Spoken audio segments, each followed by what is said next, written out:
estimados estudiantes de la institución educativa del Monarco.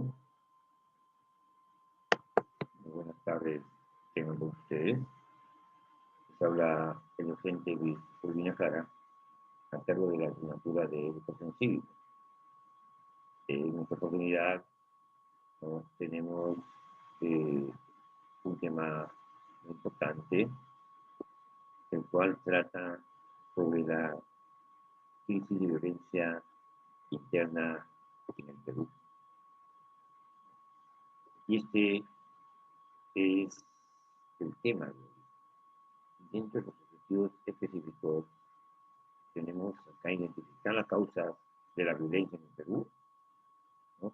En relación a la situación política desde el año de 1980 hasta la actualidad, y diferencia el modo de vida de los peruanos antes y después de la escalada terrorista. Digamos, ¿cuáles son las causas del terrorismo en el Perú? La principal causa de terrorismo en el Perú fue la brecha socioeconómica. Mientras más grande la diferencia, más posibilidad hay de que exista el terrorismo.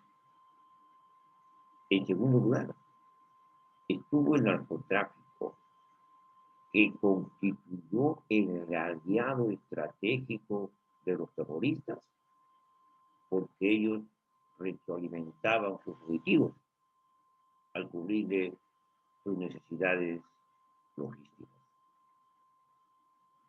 Y por último, la falta de educación en valores, con la que los grupos terroristas implantaron sus ideologías.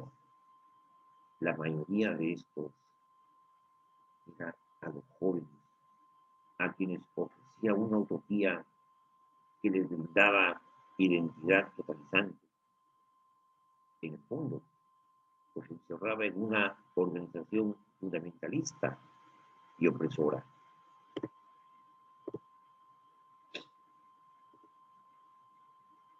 Aquí vemos cómo se portaba el terrorismo.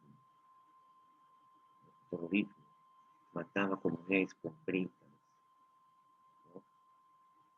Entre ellas niñas, mujeres, ancianos, líderes, campesinos, que no compartían sus ideas y por ello eran masacrados y matados.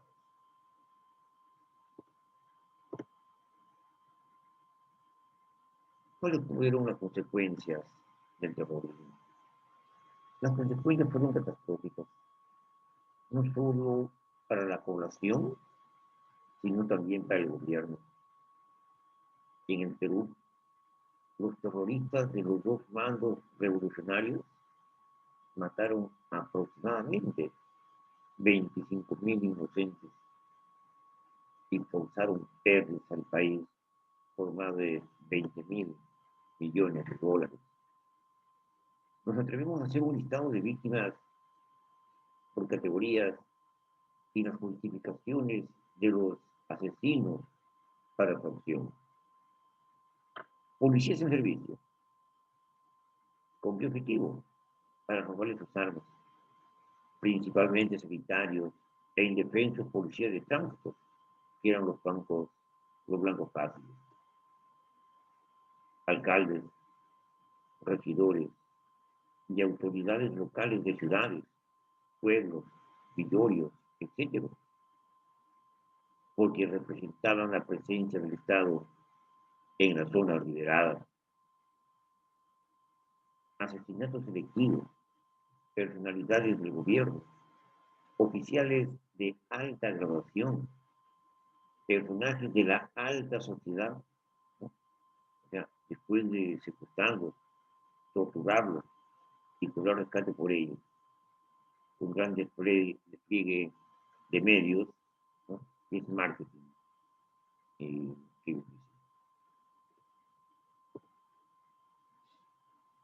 Estamos viendo la muerte de una líder, ¿no? Líder de comedores y vasos de leche, María Elena Murián, ¿no? Que la mataron, la balearon, la dinamitaron. Eso, así actuaba Sendero.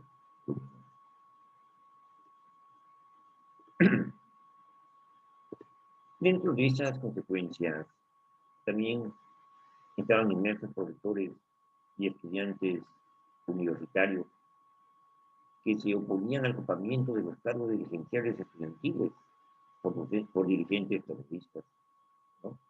Los sindicalistas, también por la misma razón, dirigentes populares en barrios pobres de Lima y otras ciudades, por oponerse y señalar a los líderes terroristas. Terroristas traficantes, por lo menos aquellos que no alcanzaron a refugiarse en países europeos, militares y policías destacados en la zona de emergencia y sus familias, ingenieros nacionales y extranjeros, cuando viajaban a trabajar a zonas alejadas, porque representaban el falso progreso del viejo Estado fascista y corporativo. Ecologistas, ¿no? Que nunca se supo por qué los mataban. Los mineros, empresarios mineros e ingenieros de minas, con el fin de robarles la dinamita. Miren, acá una consecuencia del terrorismo.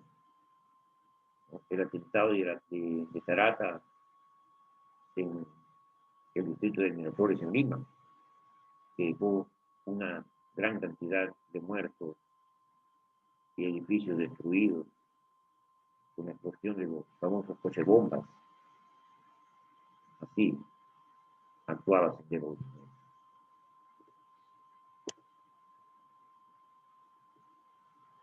Los campesinos indefensos, acusados de colaborar con la fuerza del orden, porque rechazaban la ideología maoísta o porque se negaban a mantener la economía de subsistencia, a lo que los terroristas los obligaban en su afán de estrangular a las ciudades o sacar las ciudades del campo, como pensaba el manual maoísta. Homosexuales, prostitutas y delincuentes menores de los pueblos tomados para aparentar la imagen de moralistas y tratar de ganarse la población, cosa que nunca lograron. Terroristas del bando opuesto realmente se odiaban entre ellos. Por si no lo recuerdan, los dos bandos eran Sendero Luminoso y el movimiento revolucionario Tupac Amaru.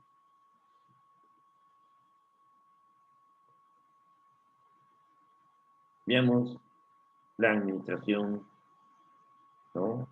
O gobierno de Alberto Fujimori.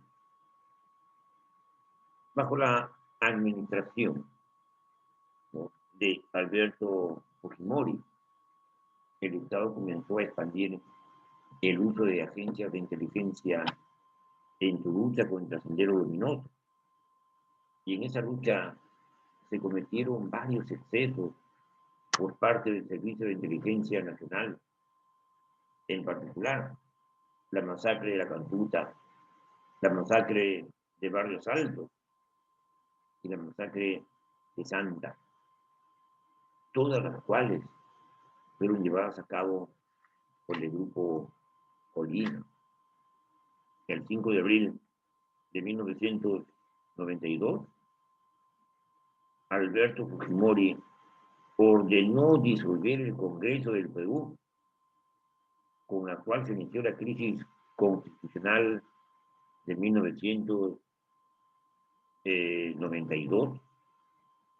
El pretexto para realizar estas acciones fue que el Congreso se oponía a la urgente aprobación de la legislación antiterrorista.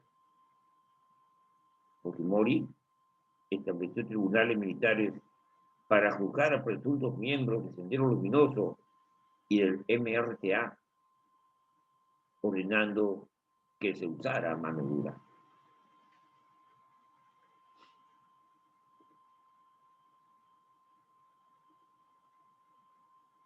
Estos fueron unos de los diarios, ¿no?, que anunciaban el cierre del Congreso. Y al mismo también se anunciaba un plebiscito, ¿no?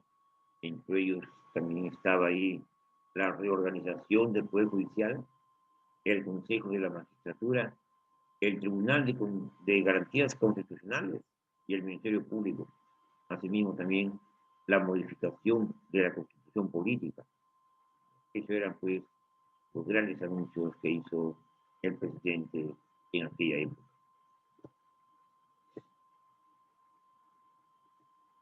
En este periodo de gobierno de Alberto Fujimori,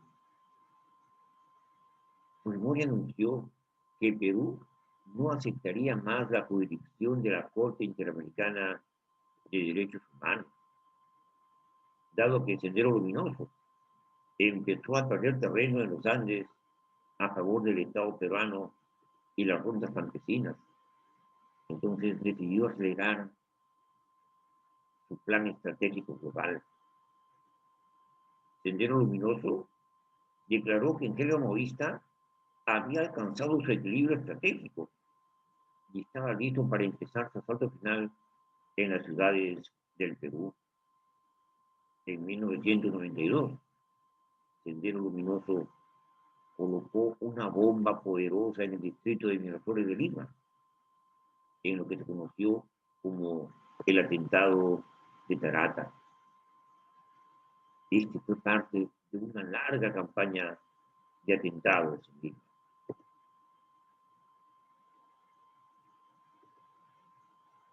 La captura de el terrorista Abimael Guzmán Reynoso.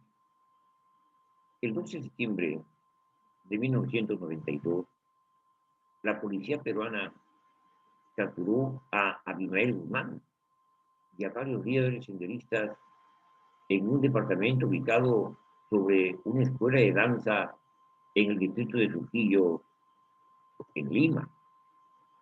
La policía había estado vigilando el departamento debido a que varios presuntos militantes senderistas lo habían visitado.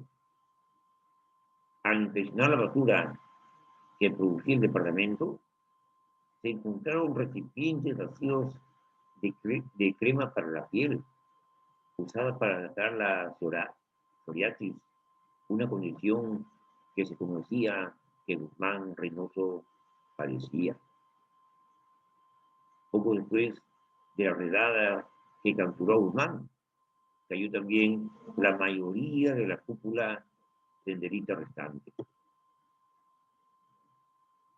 Esta es la imagen de la captura de Abimael Guzmán Reynoso.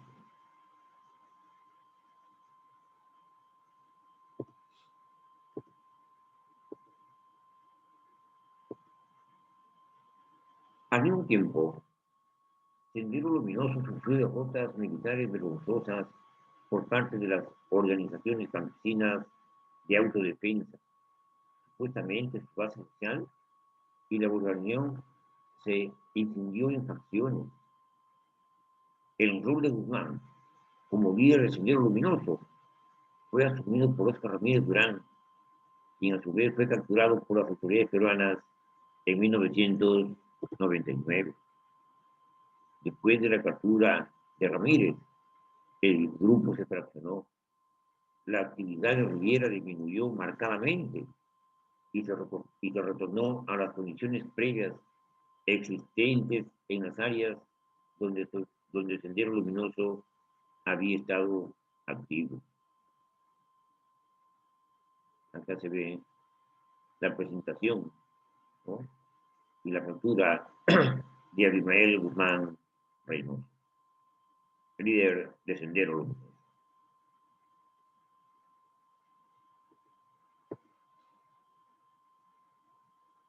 Luego vino la toma de la embajada de Japón por el movimiento revolucionario Tupac Amaru.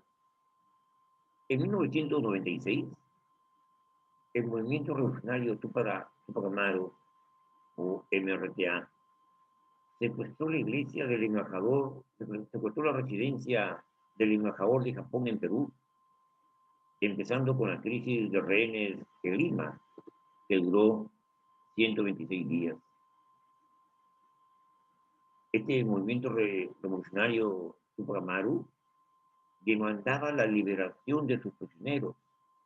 No obstante, no se satisfizo ninguna de las demandas del MRTA.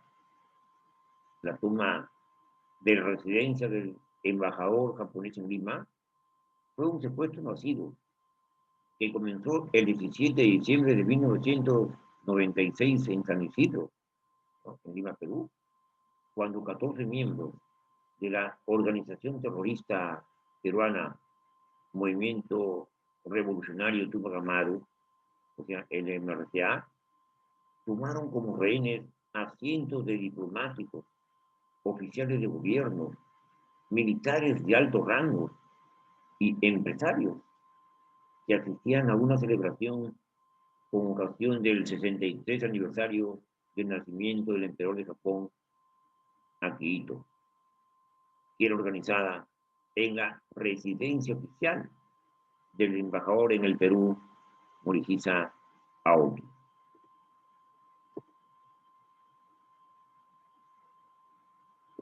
Aquí vemos una foto, ¿no?, de la toma de la embajada del Japón por el MRTA.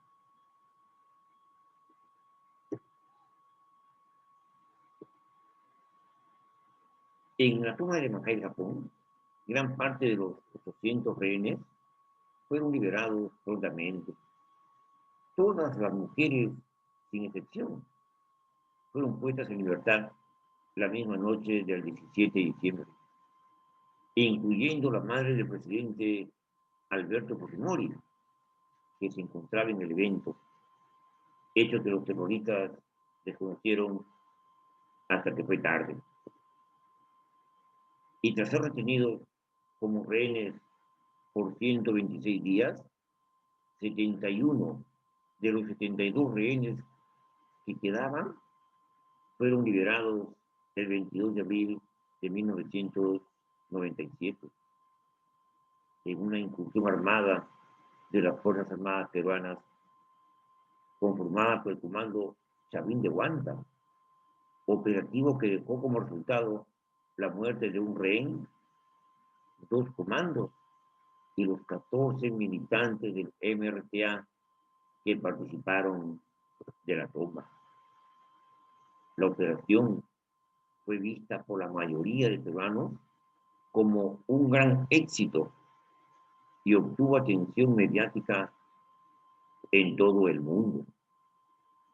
La crisis terminó cuando la operación Chavín de Huántar permitió que las Fuerzas Armadas peruanas entraran al edificio y liberaran a los rehenes. Por último, jóvenes, veamos la Comisión de la Verdad y la Reconciliación. Alberto Fujimori renunció a la presidencia en el 2000, pero el Congreso reunió de urgencia lo declaró moralmente incapaz, eligiendo al legislador opositor Valentín Paniagua como presidente. Él volvió el país a la jurisdicción de la Corte Interamericana de Derechos Humanos y estableció la Comisión de la Verdad y Reconciliación para investigar la guerra antiterrorista. La comisión descubrió en su informe final del año 2003 que 69.280 personas murieron o desaparecieron entre 1980 y el 2000 como resultado del conflicto armado. Un análisis estadístico de la información disponible permitió a la Comisión de la Verdad y la Reconciliación estimar que en 20 años de conflicto y varios gobiernos, Sendero Luminoso fue responsable de la muerte o de desaparición de 31.331 personas, o sea, el 46% del total de muertes y desapariciones.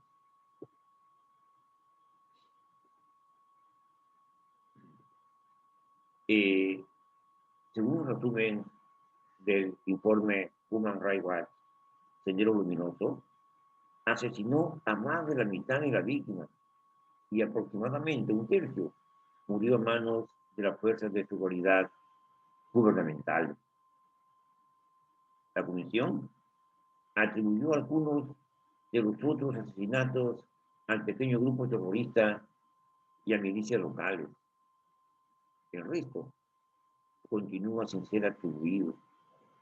De acuerdo a su informe final, 75% de las personas que fueron asesinadas o desaparecidas hablaban quechua como su lengua nativa, en contradicción directa con el hecho que el censo de 1993 encontró que solo el 20% de peruanos hablaba quechua u otra lengua indígena como su lengua nativa.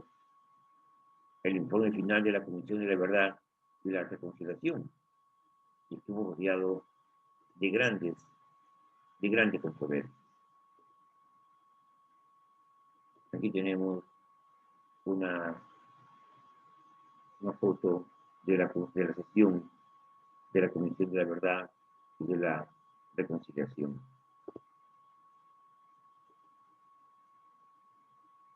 Este informe de la Comisión de la Verdad y la Reconciliación fue criticado por casi todos los partidos políticos, incluyendo a los expresidentes Fujimori, García y Paniagua, los militares y algunos representantes de la Iglesia Católica, quienes reclamaban que muchos de los miembros de la comisión fueran antiguos miembros de movimientos extremistas de izquierda y que el informe final describía equivocadamente a Sendero Luminoso y al MRTA como partidos políticos en lugar de organizaciones terroristas. Por otro lado, el informe final de la Comisión de la Verdad y Reconciliación, que también ha sido saludado por varios intelectuales, juristas, asociaciones de derechos humanos y representantes religiosos, dentro y fuera del Perú, como una de las publicaciones más importantes en su historia reciente. El Estado peruano, en los gobiernos de Alejandro Toledo y Alan García, ha seguido una política de implementar gradualmente las recomendaciones del informe final de la Comisión de la Verdad y Reconciliación.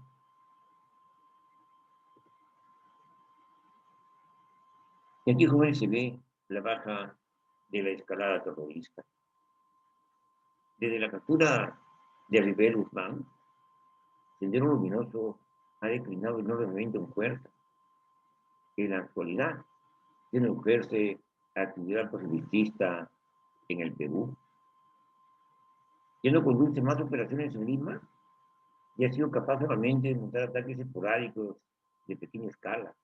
Sin embargo, Sendero Luminoso continúa ocasionalmente atacando a los miembros de las fuerzas de seguridad peruanas.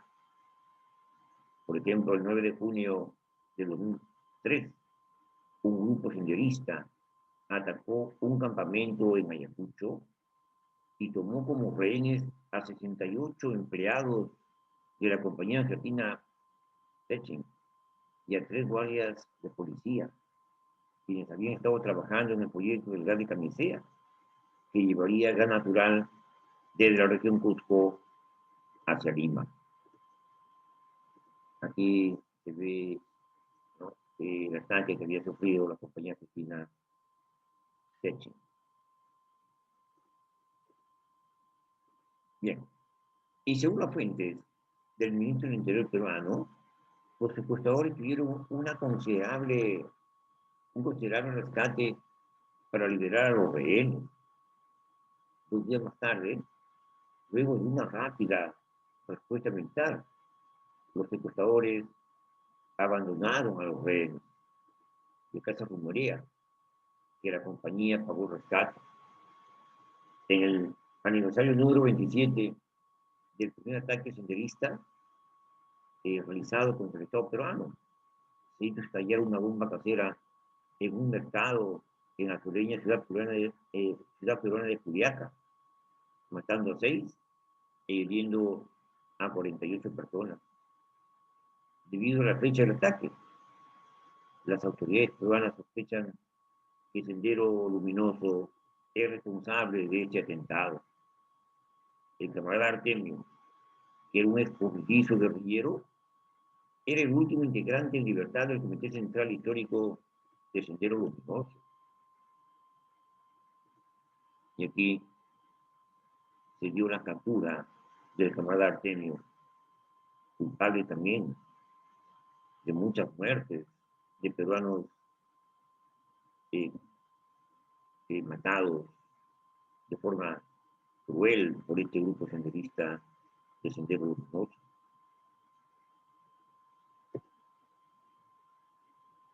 Entonces, hoy en día, el grupo es liderado aparentemente por un hombre conocido como camarada José, más que intentar destruir el Estado peruano y reemplazarlo por un Estado comunista. José se ha empeñado en realizar ataques hasta que el gobierno peruano libere a los prisioneros senderistas y negocie el fin de la guerra. Estas demandas han sido hechas en varias declaraciones en video por parte de José. El 15 de octubre del 2006, el terrorista más sanguinario del Perú, Abimael Guzmán Reynoso, fue sentenciado a cadena perpetua por terrorismo. Esto ha sido, jóvenes, el tema de hoy, ¿no? Agradecemos su atención y pasamos a hacer las preguntas. Muchas gracias. Buenas tardes. Permiso.